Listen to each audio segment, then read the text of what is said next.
എല്ലാവർക്കും നമസ്കാരം. പുതിയൊരു വീഡിയോയിലേക്ക് എല്ലാവർക്കും സ്വാഗതം. കുറച്ച് അബദ്ധങ്ങളൊക്കെ പറ്റിയിട്ടുള്ള വീഡിയോ ആണ്. കുറച്ച് അബദ്ധങ്ങളെന്ന് വെച്ച് കഴിഞ്ഞാൽ മെയിനായിട്ടുള്ളൊരബദ്ധം, ഞാൻ സെയിം ടൈമിലാണെങ്കിൽ വോയിസ് കൊടുത്തിട്ടുള്ളതാണെങ്കിൽ വീഡിയോ ആണ് എടുത്തത്. പക്ഷേ വീഡിയോ എല്ലാം എടുത്തു കഴിഞ്ഞിട്ട് എഡിറ്റ് ചെയ്യാൻ സമയമായപ്പോൾ നാളെ നോക്കിയപ്പം വോയിസ് ഒന്നും റെക്കോർഡായിട്ടില്ല. കാരണം ആണെങ്കിൽ എൻ്റെ മൈക്ക് ഓഫായിരുന്നു. അത് കാരണം കൊണ്ട് വോയിസ് ഒന്നും കിട്ടിയിട്ടില്ലായിരുന്നു. അപ്പോൾ രാവിലത്തെ ബ്രേക്ക്ഫാസ്റ്റ് ആണെങ്കിൽ എൻ്റെ റെസിപ്പി തൊട്ട് നമുക്കാണെങ്കിൽ ഒരു വീഡിയോ ആയിട്ട് ചെയ്യാമെന്ന് വെച്ചാൽ കുറേ കാര്യങ്ങളൊക്കെ ഞാൻ പറഞ്ഞൊക്കെ ചെയ്ത ഒരു വീഡിയോ ആയിരുന്നു. പക്ഷേ ആ കാര്യങ്ങൾ എന്താണെന്നോ എങ്ങനെയാണെന്നോ ഒന്നും എനിക്കിപ്പോൾ ഓർമ്മയില്ല. കാരണം പിന്നെ ആണെങ്കിൽ എനിക്ക് ഒരു വീഡിയോ കളയാനായിട്ടും തോന്നിയില്ല. അത് കാരണം കൊണ്ടാണ് ഞാൻ നിങ്ങളായിട്ട് ഷെയർ ചെയ്യാമെന്ന് വിചാരിച്ചത്. ഇപ്പോൾ രാവിലെ തന്നെ ദോശയ്ക്കാണെങ്കിൽ മാവിരിപ്പുണ്ടായിരുന്നു. ആദ്യം ഇഡ്ഡലി റെഡിയാക്കാമെന്ന് ഓർത്തു. പക്ഷേ ആണെങ്കിൽ കുറച്ച് ഇഡ്ഡലിക്ക് റെഡിയാക്കുമ്പോഴത്തേന് അധികമാണെങ്കിൽ വെള്ളം കൂടി പോകരുതല്ലോ. അപ്പോൾ അതിന് വേണ്ടി അപ്പോൾ ഓർത്ത് ദോശ അങ്ങാക്കാമെന്ന് ഓർത്തു. പിന്നെ തക്കാളി ചമ്മന്തി കൂടെ റെഡിയാക്കാമെന്ന് വിചാരിച്ചു. ഇതാണെങ്കിൽ കത്തി മൂർച്ച കൂട്ടാൻ സത്യം പറഞ്ഞു കഴിഞ്ഞാൽ അരം പോലത്തെ ഒരു സാധനമുണ്ട്. പക്ഷേ അത് അതിനെക്കാട്ടി എനിക്ക് എളുപ്പം പിന്നെ ഈസി ആയിട്ട് നല്ലതായിട്ട് മൂർച്ച കൂട്ടിയായിട്ട് കിട്ടുന്നത് കേട്ടോ. ഇങ്ങനെ ഞാനാണെങ്കിൽ വെച്ചിങ്ങനെ തേച്ച് എടുക്കാറുണ്ട്. ഇപ്പോൾ ഞാൻ പറയുന്നുണ്ട്, പണ്ട് അമ്മച്ചിയാണ് എന്നെ ഇങ്ങനെ തേച്ച് കത്തി ഇങ്ങനെ തേക്കാൻ പഠിപ്പിച്ചത്. അന്നൊക്കെയെന്ന് വെച്ച് കഴിഞ്ഞാൽ അരകല്ലുണ്ടല്ലോ, അരകല്ലിൽ വെച്ചിട്ട് ഇങ്ങനെ തേച്ചെടുക്കുമായിരുന്നു. നല്ല മൂർച്ച നന്നായിട്ട് കിട്ടും കേട്ടോ. അപ്പോൾ കത്തിയൊക്കെ മൂർച്ചയൊക്കെ കൂട്ടിയിട്ടാണെങ്കിൽ സവാളയാണെങ്കിൽ എടുത്തേക്കുന്നത് ഒരു 3 സവാളയും പിന്നെ ഒരു തക്കാളി എടുത്തത്, തക്കാളിയും പിന്നെ വെളുത്തുള്ളിയുമാണ് എടുത്തേക്കുന്നത് കേട്ടോ. വെളുത്തുള്ളി ആണെങ്കിൽ ഒരു 3-4 വെളുത്തുള്ളി ഞാൻ എടുത്തിട്ടുണ്ടായിരുന്നു. ഒരു വലിപ്പമുള്ള ഒരു 2 വെളുത്തുള്ളിയും അതുപോലെ തന്നെ മീഡിയം സൈസിലുള്ള ഒരു 3 വെളുത്തുള്ളി, അങ്ങനെയായിട്ട് 5 വെളുത്തുള്ളിയോളം ആണെങ്കിൽ എടുത്തിട്ടുണ്ടായിരുന്നു. എല്ലാം ഈ പൊളിച്ചിടുന്ന എല്ലാം ആണെങ്കിൽ ഇതൊരു ചട്നിക്കാണെങ്കിൽ എടുത്തിട്ടുമില്ല കേട്ടോ.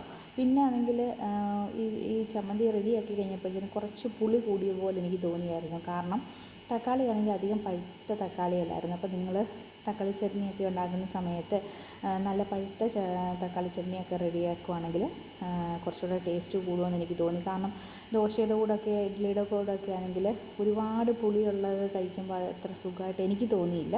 അപ്പോൾ ചിലർക്കാണെങ്കിൽ അങ്ങനെ ഇഷ്ടമുള്ളവർ കാണും. അങ്ങനെ ഇഷ്ടമുള്ളവരുണ്ടെങ്കിൽ അങ്ങനെ നിങ്ങൾക്ക് റെഡിയാക്കി എടുക്കാവുന്നതാണ് കേട്ടോ. പിന്നെ ആണെങ്കിൽ ഞാൻ ആദ്യം ഓർത്തുന്ന അരിഞ്ഞെടുത്തത് ചെറുതായിട്ട് ചീവി എടുത്തിട്ട് നമുക്ക് പിന്നീടാണെങ്കിൽ അങ്ങനെ വഴറ്റിയെടുക്കാമെന്ന് ഓർത്തു. പിന്നെ ഓർത്തു ചോപ്പറുണ്ടല്ലോ, എന്തിനാ വെറുതെ നമ്മുടെ ചോപ്പർ കുട്ടിയെ വിഷമിപ്പിക്കുന്നത്, എന്നാൽ പിന്നെ ചോപ്പറിൽ അങ്ങ് അടിച്ചെടുക്കാമെന്ന് വിചാരിച്ചു. അത് മാത്രമല്ല, ചോപ്പറിലാണെങ്കിൽ നമ്മൾ ചോപ്പ് ചെയ്തെടുക്കുവാണെങ്കിൽ പെട്ടെന്ന് തന്നെ നമുക്ക് വഴറ്റിയെടുക്കാനും പറ്റും. പെട്ടെന്ന് ഇത് വഴണ്ട് കിട്ടുമല്ലോ. ചെറിയ ചെറിയ കഷ്ണങ്ങളായിട്ടല്ലേ നമുക്ക് കിട്ടുന്നത്. ഇതിനകത്ത് താമസമില്ല. നമുക്ക് വലുതായിട്ട് അരിഞ്ഞൊക്കെ ഇട്ടെടുക്കുമ്പോഴല്ലേ ഇത് കൂടുതൽ വഴണ്ട് കിട്ടാനാണെങ്കിൽ താമസം വരുന്നത്. അപ്പം തക്കാളിയും അതുപോലെ തന്നെ സവാളയും പിന്നെ വെളുത്തുള്ളി എല്ലാം കൂടെ ആണെങ്കിൽ ഈ ചോപ്പറിലിട്ട് ചോപ്പ് ചെയ്തെടുത്തു. അത് കഴിഞ്ഞ് നമുക്കാണെങ്കിൽ ഈ ചട്നി നമുക്ക് റെഡിയാക്കി എടുക്കാം. ഞാൻ നേരത്തെ ആണെങ്കിൽ ഈ ചട്നിയുടെ റെസിപ്പീസ് കാണിച്ചിട്ടുണ്ട്. അപ്പോൾ അത് കാണാത്തവരൊക്കെ ആണെങ്കിൽ ഒന്ന് കണ്ടു നോക്കാൻ മറന്നുപോലെ കേട്ടോ. അപ്പോൾ ആദ്യം എണ്ണയൊക്കെ ഒഴിച്ചിട്ട് കടുവൊന്നും നമ്മളിപ്പോൾ പൊട്ടിക്കത്തില്ല. ആദ്യം ഇതൊന്ന് വഴറ്റിയെടുക്കണം. വഴറ്റിയെടുത്ത് കഴിഞ്ഞിട്ട് പിന്നെ നമ്മളിതാണെങ്കിൽ ഒന്ന് പിന്നെ അരച്ചെടുക്കും. ചൂടാറി കഴിയുമ്പോൾ ഇന്ന് അരച്ചെടുക്കും. അപ്പം പിന്നെ വേറൊരു കാര്യം കൂടെ പറയട്ടെ. ഈ സമയത്ത് വീഡിയോ കാണുന്നവരൊക്കെ ആണെങ്കിൽ ലൈക്ക് ചെയ്യാത്തൊരു ലൈക്ക് ചെയ്യാനും കമൻറ്റ് ചെയ്യാത്തൊരു കമൻറ്റ് ചെയ്യാനൊന്നും മറന്നുപോലെ നിങ്ങളുടെ അഭിപ്രായങ്ങളൊക്കെ കമൻറ്റായിട്ട് അറിയിക്കാൻ മറക്കരുത്. പിന്നെ സബ്സ്ക്രൈബ് ചെയ്യാതെ കാണുന്നവരൊക്കെ ആണെങ്കിൽ ഒന്ന് സബ്സ്ക്രൈബ് ചെയ്ത് സപ്പോർട്ട് ചെയ്യാനും മറക്കല്ല കേട്ടോ. ഒരുപാട് പേരാണെങ്കിൽ സപ്പോർട്ട് ചെയ്യുന്നവരുണ്ട്. ഞാൻ കുറച്ച് തിരക്കുകൾ കാരണം കൊണ്ട് എനിക്ക് വീഡിയോസൊക്കെ ആണെങ്കിൽ എല്ലാവരെയും കാണാനോ അല്ലെങ്കിൽ മെയിനായിട്ടാണെങ്കിൽ ചെറിയ ചാനലുകളിലുള്ളവർ അങ്ങോട്ടും ഇങ്ങോട്ടും നമ്മൾ ഇത് ചെയ്യാറുണ്ട്. അങ്ങോട്ട് വീഡിയോസൊക്കെ കാണുന്നവരുണ്ടല്ലോ. അപ്പോൾ അവരൊക്കെ ആണെങ്കിൽ ഒരുപാട് സപ്പോർട്ട് ചെയ്യുന്ന കുറേ പേരുണ്ട് കേട്ടോ. അപ്പോൾ എനിക്ക് ചില സമയത്ത് വിഷമം തോന്നാറുണ്ട്. ഞാൻ അവർ കമൻ്റ് ഇടുന്ന സമയത്ത് അത് വായിക്കുമ്പോൾ ഒക്കെ ആണെങ്കിൽ. കാരണം എനിക്ക് അങ്ങോട്ട് സപ്പോർട്ട് ചെയ്യാൻ പറ്റുന്നില്ലല്ലോ, വീഡിയോസ് കാണാൻ പറ്റുന്നില്ലല്ലോ എന്നോർക്കുമ്പോൾ എനിക്ക് സങ്കടമുണ്ട്. പിന്നെ ഞാൻ വീഡിയോസ് കാണുമ്പം അത് പൂർണ്ണമായിട്ട് എനിക്കത് കേട്ട് കാണാനാണ് ഇഷ്ടം. അല്ലാതെ വെറുതെ ഇങ്ങനെ ഓണാക്കി വെച്ചിട്ട് അങ്ങനെ കാണാൻ എനിക്ക് ഇഷ്ടമല്ലാത്തത് കൊണ്ട് എനിക്ക് സമയം കിട്ടുന്നതനുസരിച്ചാണ് എല്ലാവരുടെയും വീഡിയോസ് കാണുകയൊക്കെ ചെയ്യുന്നത്. അപ്പോൾ അവരുടെ ഒന്നും എനിക്ക് അതുപോലെ തന്നെ എന്നെ കരുതുന്ന പോലെ എനിക്ക് അങ്ങോട്ടും ചെയ്യാൻ പറ്റുന്നില്ലല്ലോ എന്ന് ഓർക്കുമ്പോൾ എനിക്ക് ഭയങ്കര വിഷമം തോന്നാറുണ്ട്. അപ്പോൾ അതെല്ലാം ഞാൻ പരിഹരിച്ച് വരുന്നതായിരിക്കും. കുറച്ച് നിങ്ങളൊന്ന് ക്ഷമിച്ച് ഒന്ന് കൂടെ നിൽക്കണം കേട്ടോ. പിന്നെ ഇപ്പോൾ നാട്ടിലൊക്കെ ആണെങ്കിലും ഒരു നല്ല ഭയങ്കര മഴയും നല്ല മഴയാണെങ്കിൽ കുറേ നാശങ്ങളൊക്കെ ആണെങ്കിൽ കുറേ പേർക്ക് സംഭവിച്ചിട്ടുണ്ട്. ഇപ്പോൾ ആണെങ്കിൽ ഒരുപാട് മഴയൊക്കെ ഉള്ള സമയത്താണെങ്കിലും നിങ്ങൾ പുറത്തൊന്നും അങ്ങനെ യാത്രകളൊക്കെ ഒരുപാട് ഒഴിവാക്കാൻ ശ്രമിക്കണം. പിന്നെ ആവശ്യങ്ങൾക്ക് നമ്മൾ പോകാതിരിക്കാനും ഒന്നും പോകാതിരിക്കാൻ പറ്റില്ലല്ലോ. അപ്പോൾ അങ്ങനെയുള്ള സാഹചര്യങ്ങളിൽ അതിൻ്റേതായ രീതിയിൽ നിങ്ങൾ നേരത്തെയൊക്കെ ഓരോ കാര്യങ്ങൾ ചെയ്തു തീർക്കാനുള്ളതൊക്കെ ഒരുപാട് സമയമൊന്നും കളയാതെ തന്നെ ചെയ്തു തീർക്കണേ. എന്താ ഞാൻ പറഞ്ഞത് നിങ്ങൾക്ക് മനസ്സിലായി കാണുമല്ലോ. കാരണം ഈ മഴയുടെ സമയത്ത് കാരണം ഒരുപാട് കാറ്റും മഴയെക്കാട്ടി എനിക്ക് തോന്നുന്നു കൂടുതൽ പലരും പറഞ്ഞു കേട്ടത് നമ്മൾ ടി വി കൂടെ കണ്ടിട്ടുള്ളതുമായിട്ട് കാറ്റാണ് കൂടുതൽ. അപ്പം മരങ്ങളൊക്കെ ഒടിയാനൊക്കെ ഒരുപാട് ചാൻസ് ഉണ്ട്. ഒരുപാട് അടുത്താണെങ്കിൽ മരങ്ങളൊക്കെ ഒടിഞ്ഞിട്ടും ഉണ്ടെന്ന് കേട്ടു. അപ്പോൾ അങ്ങനെയുള്ള സാഹചര്യത്തിൽ നമ്മൾ പുറത്തിറങ്ങി നടക്കുകയാണെങ്കിൽ പിന്നെ നമുക്ക് ആവശ്യമില്ലാതെ ഒരു അനാവശ്യമായിട്ടുള്ള കാര്യങ്ങൾക്ക് നമ്മൾ പുറത്തിറങ്ങാൻ പിന്നെ അത്യാവശ്യമില്ലെങ്കിൽ പോകാതിരിക്കാൻ ശ്രമിക്കുക. പിന്നെ അത്യാവശ്യ ഘട്ടങ്ങളിൽ പിന്നെ പോകുവാണെങ്കിലും എത്രയും പെട്ടെന്ന് വീട്ടിലെത്താനൊക്കെ ശ്രമിക്കുക കേട്ടോ. പിന്നെ അപ്പോൾ ഇതാണെങ്കിൽ ഞാൻ പാത്രങ്ങളൊക്കെ ആണെങ്കിൽ കഴുകി വെച്ച് കഴിഞ്ഞാൽ എനിക്കെല്ലാം ഒന്ന് എടുത്ത് മാറ്റി ഈ റാക്കിൽ ഇരിക്കുവാണെങ്കിൽ തന്നെയും എല്ലാം ഒതുക്കി വെക്കുന്ന ഒരു ശീലമുണ്ട്. ഇങ്ങനെ പാചകത്തിലോ അല്ലെങ്കിൽ പിന്നെ ഈ റാക്കിലാണ് നമ്മൾ കഴുകി വെച്ചേക്കുന്ന അവിടെ നമ്മൾ വെള്ളം തോരാൻ വേണ്ടി വെക്കും. അത് കഴിഞ്ഞിട്ട് അതത് സ്ഥാനത്തെടുത്ത് മാറ്റി വെക്കുന്നതിനാണ് എനിക്കിഷ്ടം. അല്ലാതെ ഇങ്ങനെ നിരത്തി ഇങ്ങനെ പാത്രങ്ങൾ ഇടുന്നതിനോട് എനിക്ക് ഒട്ടും ഇഷ്ടമല്ല കേട്ടോ. അപ്പോൾ അതാണെങ്കിൽ ഇപ്പം വൈകിട്ടൊക്കെ കഴുകി വെക്കുന്ന പാത്രങ്ങളൊക്കെ ആണെങ്കിൽ രാവിലെ ആണെങ്കിൽ എടുത്ത് മാറ്റി വെക്കണം. അത് കഴിഞ്ഞ് പിന്നെ ചില സമയങ്ങളിലൊക്കെ ഇപ്പം എല്ലാ ദിവസവും നമ്മൾ ഈ പറയുന്ന അതേ രീതിയിൽ നടക്കുമെന്ന് ചോദിച്ചു കഴിഞ്ഞാൽ ഇല്ല. ചില സമയങ്ങളിലൊക്കെ നമുക്ക് തിരക്കും കാര്യങ്ങളൊക്കെ ഉള്ള സമയങ്ങളിലാണെങ്കിൽ കുറച്ച് അങ്ങോട്ടും ഇങ്ങോട്ടുമൊക്കെ മാറിയിരിക്കും. എന്നാലും അത് ചെയ്തില്ല എങ്കിൽ നമുക്ക് മനസ്സിനൊരു ഭയങ്കര ഒരു വിഷമമാവും, ഒരു ബുദ്ധിമുട്ടും. പിന്നെ ഇത് കാണുമ്പോൾ ഒരു ബുദ്ധിമുട്ടായിരിക്കും. അപ്പോൾ എൻ്റെ അപ്പം തന്നെ അങ്ങ് ചെയ്തെടുക്കും. അപ്പോൾ ഇതൊക്കെ ഞാനിങ്ങനെ സംസാരിച്ചുകൊണ്ടോ ഇങ്ങനെ കുറേ കാര്യങ്ങൾ പറഞ്ഞുകൊണ്ടാണ് ചെയ്യുന്നത് കേട്ടോ. അപ്പോൾ മിക്സിയുടെ ആണെങ്കിൽ ഇത് ഞാൻ അരയ്ക്കാൻ വേണ്ടി എടുത്ത് വീണ്ടും അത് മാറ്റിയെടുത്ത് വെച്ചിട്ടുണ്ട്. ഈ കുപ്പി ഞാൻ കാണിക്കുന്നുണ്ടല്ലോ, അതാണെങ്കിൽ ജ്യൂസിൻ്റെ ഒരു കുപ്പിയാണ്. എനിക്കത് നല്ല രസമായിട്ട് തോന്നി. എൻ്റെ ഒരു ഫ്രണ്ട് തന്നാണ് 2 ബോട്ടിൽ ജ്യൂസ് തന്നിട്ടുണ്ടായിരുന്നു. അവൾക്കാണെങ്കിൽ അവൾ വർക്ക് ചെയ്യുന്നിടത്തുനിന്ന് കൊടുത്തതാണ്. അപ്പോൾ ആണെങ്കിൽ അവിടുന്ന് അവൾക്ക് കിട്ടിയപ്പോൾ എനിക്കൂടെ തന്ന കേട്ടോ. അപ്പം ഞാനാണെങ്കിൽ അതെടുത്ത് കുപ്പി കഴുകി എടുത്ത് വെച്ചിട്ടുണ്ടായിരുന്നു. അത് ശരിക്കും പറഞ്ഞു കഴിഞ്ഞാൽ നല്ല ചെറിയൊരു കുപ്പി കാണുമ്പോൾ എനിക്ക് ഭയങ്കര ഇഷ്ടമാണ്. പിന്നെ അതുപോലെയുള്ള ചെറിയ ഇങ്ങനെ നമുക്ക് മറ്റുള്ളവർക്കത് തോന്നും എന്തിനാണ് ഇത് സൂക്ഷിച്ച് വെക്കുന്നത് എന്ന് തോന്നുന്ന ചില കാര്യങ്ങളൊക്കെ എനിക്കാണെങ്കിൽ അത് കളയാതെ ഇങ്ങനെ സൂക്ഷിച്ച് വെക്കാൻ ഭയങ്കര ഇഷ്ടമാണ്. ഒരുപാട് അങ്ങനെ ഉള്ള ചെറിയ കാര്യങ്ങളൊക്കെ ഞാനിങ്ങനെ സൂക്ഷിച്ച് വെക്കും. ഈ ഒരു കപ്പ് കാണിക്കുന്നതെന്ന് വെച്ച് കഴിഞ്ഞാൽ ഞങ്ങളുടെ കൂടെ ജോലി ചെയ്തിരുന്ന ചേച്ചി അവർ തന്നതാണ് കേട്ടോ. ഇപ്പോഴും അത് ഇങ്ങനെ കുറേ നാളായി ഇപ്പോഴും എനിക്കത് സൂക്ഷിച്ച് തന്നെ ഞാൻ വെക്കും. എന്ന് പറഞ്ഞുകൊണ്ട് നമ്മളത് ഉപയോഗിക്കാതിരിക്കുന്നില്ല, ഉപയോഗിക്കുന്നതാണ്. അതുപോലെ തന്നെ കുറേ പാത്രങ്ങളൊക്കെ ആണെങ്കിലും ഇങ്ങനെ ഗ്ലാസിൻ്റെ കുറേ ഇങ്ങനെ തന്നിട്ടുണ്ട്. എനിക്ക് തോന്നുന്നു ഞങ്ങളുടെ കൂടെ ജോലി ചെയ്യുന്ന ഒരുമാതിരിപ്പെട്ട എല്ലാവരുടെയും വീട്ടിൽ ഇങ്ങനെ ചേച്ചി തന്നിട്ടുള്ള പാത്രങ്ങളൊക്കെ ഉണ്ട്.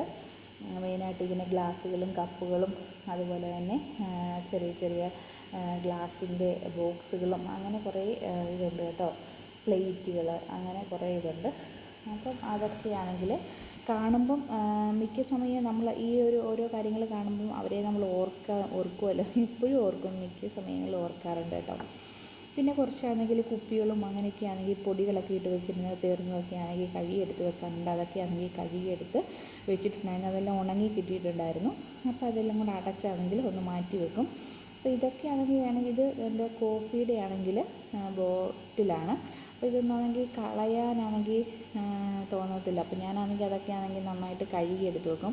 പിന്നെ നിങ്ങളൊരു കാര്യം ശ്രദ്ധിച്ചാൽ മതി, ഈ കോഫിയുടെയൊക്കെ ബോട്ടിൽ പോലത്തെ നമ്മുടെ ഇത് ഗ്ലാസിൻ്റെ ബോട്ടിലുണ്ടല്ലോ, അതൊക്കെ നിങ്ങൾ നോക്കിക്കോ. ഓൺലൈനിലാണെങ്കിൽ നോക്കുമ്പം എത്ര രൂപ പ്രൈസായിരിക്കും എന്നറിയാം. നമ്മളാണെങ്കിൽ നിസ്സാരമായിട്ട് എടുത്ത് കളയുന്ന സാധനങ്ങളാണ് പിന്നീട് നമ്മൾ വീണ്ടും അത് ഓൺലൈനിൽ ഏതാണ്ട് വലിയ കാര്യം നമ്മൾ ഏതാണ്ട് ചെയ്യുന്ന പോലെ അതെങ്കിൽ പർച്ചേസ് ചെയ്തെടുക്കുന്നത്.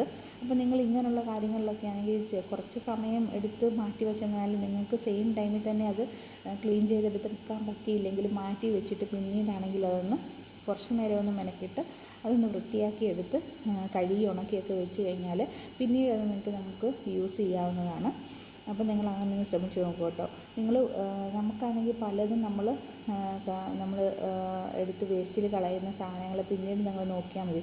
നിസ്സാരമാണെങ്കിൽ പിന്നെ ചിരട്ട വരെ പണ്ടൊക്കെ നമ്മൾ ചിരട്ടകൾ കണ്ടിട്ടില്ലേ, ആ ചിരട്ടകളൊക്കെ ആണെങ്കിൽ ഇപ്പം ഓൺലൈനിലാണെങ്കിൽ നോക്കിയാൽ മതി എത്ര രൂപ പ്രൈസിലാണ് ഇപ്പോൾ ആണെങ്കിൽ നമ്മളത് മേടിച്ച്. ഇപ്പോഴത്തെ ആൾക്കാർ നമ്മളത് മേടിച്ചെടുക്കുകയും ചെയ്യും, അതാണ് അതിൻ്റെ വേറൊരു കാര്യം.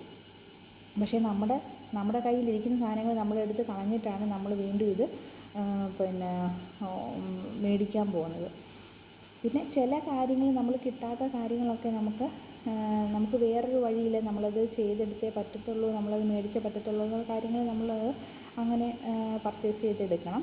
പിന്നെ ഈ ഒരു ഇത് ബോക്സ് മീനെടുത്ത് വെള്ളത്തിലെടുത്ത് ഇട്ടതാണ്. അതിൽ ഞാൻ ബോക്സ് കാണിച്ചതെന്ന് വെച്ച് കഴിഞ്ഞാൽ ഡിസ്പോസിബിൾ ആണെങ്കിൽ ഒരു ബോക്സാണത്.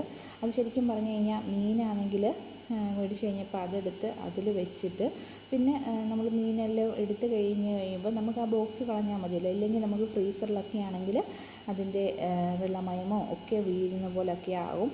അപ്പോൾ അതൊന്നും ഇല്ലാതെ നമുക്കാണെങ്കിൽ അത് പിന്നീട് നമുക്കാണെങ്കിൽ അത് ക്ലീനായിട്ട് നീറ്റായിട്ട് വെക്കാനും പറ്റും. നമുക്കാണെങ്കിൽ ഫ്രീസറിനൊക്കെ എടുക്കാനായാലും എളുപ്പമാണ്. പിന്നെ നമുക്കാണെങ്കിൽ അത് മീനൊക്കെ തീർന്നു കഴിയുമ്പോൾ നമുക്കെടുത്ത് അതങ്ങ് കളഞ്ഞാച്ചാൽ മതിയല്ലോ. അതെനിക്ക് തോന്നുന്നു കേക്കോ എന്തോ മേടിച്ചതിൻ്റെ ഒരു ബോക്സാണ് ഞാനെടുത്ത് മാറ്റി വെച്ചിരുന്നത് കേട്ടോ. അപ്പോൾ ഈ ഒരു സമയത്ത് ഞാൻ ഇടയ്ക്കാണെങ്കിൽ നമ്മുടെ ഈ ഒരു പിന്നെ തക്കാളിയും അതുപോലെ സവാളയൊക്കെ ആണെങ്കിൽ ഇളക്കി കൊടുക്കുന്നുണ്ട്. പിന്നെ മുളക് പൊടിയാണെങ്കിൽ ആവശ്യത്തിന് ഇട്ട് കൊടുക്കുന്നുണ്ട്. അതൊന്ന് നന്നായിട്ട് ഇളക്കി എടുത്തിട്ടുണ്ട്. ഞാൻ പറഞ്ഞിട്ടുണ്ടായിരുന്നല്ലോ ഈ ഒരു കറിക്ക് എനിക്ക് പോരായ്മ തോന്നിയത് പുളി അല്പം കൂടിപ്പോയി. അത് കാരണം കൊണ്ട് നിങ്ങൾ തക്കാളി എടുക്കുമ്പോൾ പുളി ഇഷ്ടമല്ലാത്തവർ പഴുത്ത തക്കാളി എടുക്കാനാണ് നോക്കണം കേട്ടോ. ഈ സമയത്ത് തന്നെയാണെങ്കിൽ കോഫിക്കാണെങ്കിൽ പാല് തിളപ്പിച്ചിട്ടുണ്ടായിരുന്നു, അതെല്ലാം തിളച്ചൊക്കെ വന്നിട്ടുണ്ട്. പിന്നെ ഉപ്പാണെങ്കിൽ നമുക്ക് ഈ കറിക്ക് ഉപ്പിട്ട് കൊടുക്കാൻ മറന്നുപോയില്ല കേട്ടോ. ഉപ്പ് നമുക്ക് ഒന്നുകിൽ ഈ സമയത്താണെങ്കിൽ ആവശ്യത്തിന് ഇട്ട് കൊടുക്കാം, പിന്നെ അല്ലെങ്കിൽ നമുക്ക് അരയ്ക്കുന്ന സമയത്ത് നമുക്ക് ഇട്ട് കൊടുത്താലും മതി കേട്ടോ. പിന്നെ ഞാനിത് കടുക് പൊട്ടിച്ചെടുക്കുന്നുണ്ട്, ആ സമയത്തും ഉപ്പ് കുറവാണെങ്കിൽ നമുക്ക് ചേർത്ത് കൊടുക്കാവുന്നതാണ്. പിന്നെ ദോശയ്ക്കുള്ള മാവാണെങ്കിലും എടുത്ത് വെച്ചിട്ട് ഉപ്പൊക്കെ നോക്കി ആദ്യം ഞാനാണെങ്കിൽ ഉപ്പിട്ടതാണ് ഓർത്തിട്ടിരുന്നത്. പിന്നെ ഞാൻ നോക്കിയപ്പോഴാണ് ഉപ്പ് കുറവാൻ തോന്നിയിട്ട് പിന്നെ ഉപ്പൊക്കെ ആഡ് ചെയ്തു. അങ്ങനെ പിന്നെ ദോശയാണെങ്കിൽ നമുക്ക് അങ്ങനെ തട്ടുകട ദോശ ഉണ്ടല്ലോ, നമുക്ക് ഈ ചട്നിയുടെ കൂടെ കഴിക്കാനാണെങ്കിൽ അധികം ഇങ്ങനെ ബട്ടർ ദോശ പോലൊന്നും ഗീ റോസ്റ്റ് പോലൊന്നും അങ്ങനെ എടുക്കാൻ ഞാൻ ഇങ്ങനെയാണ് ദോശയാണെങ്കിൽ പരത്തിയെടുത്തത്. ഒരുപാടങ്ങ് ഇങ്ങനെ കട്ടി കുറച്ചെടുത്ത ദോശയല്ല കേട്ടോ, അത്യാവശ്യം തിക്കായിട്ടുള്ള നമ്മൾ തട്ടുകടയിലൊക്കെ കിട്ടത്തില്ലേ ആ ഒരു ടൈപ്പ് ദോശയാണ്. അപ്പം 2 പാന ഞാൻ മിക്ക സമയത്ത് നിങ്ങൾ കാണുന്നതായിരിക്കുമല്ലോ, ഇങ്ങനെ 2 പാനാണെങ്കിൽ വെച്ചിട്ട് പെട്ടെന്ന് ചുട്ടെടുക്കും. അപ്പോൾ ഈ സമയം കൊണ്ടാണെങ്കിൽ ഞാൻ ഉച്ചക്കത്തേനുള്ള ചോറിനുള്ള അരിയൊക്കെ ആണെങ്കിൽ കഴുകിയെടുത്ത് വെച്ചിട്ടുണ്ടായിരുന്നു. അപ്പോൾ പിന്നെ നമ്മൾ ഈ ഒരു ദോശയോടെ ചുട്ട് കഴിയുമ്പോഴത്തേന് പിന്നെ നമുക്ക് രാവിലത്തെ ബ്രേക്ക്ഫാസ്റ്റ് കഴിച്ചിരിക്കുന്ന സമയം കൊണ്ട് ഒരു ഞങ്ങൾ കുക്കറിലാണ് അരി വേവിച്ചെടുക്കുന്നത്. അപ്പോൾ ആണെങ്കിൽ നമ്മൾ കുക്കറിലാണെങ്കിൽ അരി വേവിച്ചെടുത്ത് കഴിയുമ്പോഴത്തേന് ഇത് കുക്കർ അങ്ങോട്ട് വെച്ച് കഴിയുമ്പോഴത്തേന് നമ്മൾ ബ്രേക്ക്ഫാസ്റ്റ് കഴിച്ച് വരുമ്പോഴത്തേന് കുക്കർ വിസിലൊക്കെ അടിക്കും. ഒരു വിസിലടിച്ചാൽ മതി. അപ്പം എൻ്റെ മമ്മിയൊക്കെ നാട്ടിൽ നിന്ന് വന്നിട്ടുണ്ട്, അത് കാരണം കൊണ്ടാണ് നിങ്ങൾക്ക് മനസ്സിലാവുമെന്ന് വിചാരിക്കുന്നു. വീഡിയോസൊക്കെ ആണെങ്കിലും കാണാനൊക്കെ ആണെങ്കിലും സമയങ്ങളും ഒന്നും കിട്ടാതെ വരുന്നത്. അപ്പം കുറച്ച് തിരക്കുകളൊക്കെ കഴിയുമ്പോഴത്തേന് ഞാനാണെങ്കിൽ എല്ലാവരുടെയും വീഡിയോസൊക്കെ കണ്ട് സപ്പോർട്ട് ചെയ്യുന്നതായിരിക്കും കേട്ടോ. പിന്നെ അറിയാലോ നമ്മൾ ഡ്യൂട്ടിക്കൊക്കെ പോയിട്ട് പിന്നെ കുറച്ച് സമയമുള്ളൂ ശരിക്കും പറഞ്ഞു കഴിഞ്ഞാൽ നമുക്ക് വീട്ടിലാണെങ്കിലും കിട്ടുന്നത്. ആ സമയത്ത് എല്ലാവരും കൂടെ ആണെങ്കിൽ ഇരിക്കാൻ വേണ്ടിയായിരിക്കും നോക്കുന്നത്. ആ സമയത്ത് വീഡിയോസ് എഡിറ്റ് ചെയ്യാനോ അല്ലെങ്കിൽ വീഡിയോസ് കാണാനോ ഒന്നും സമയം കാണത്തില്ല. പിന്നെ അതുപോലെ തന്നെ പിന്നെ വീഡിയോസ് ആണെങ്കിൽ നേരത്തെ ആണെങ്കിലും കുറേ വീഡിയോസൊക്കെ ഞാൻ കണ്ടിന്യൂ ഇട്ടിട്ടുണ്ടായിരുന്നു.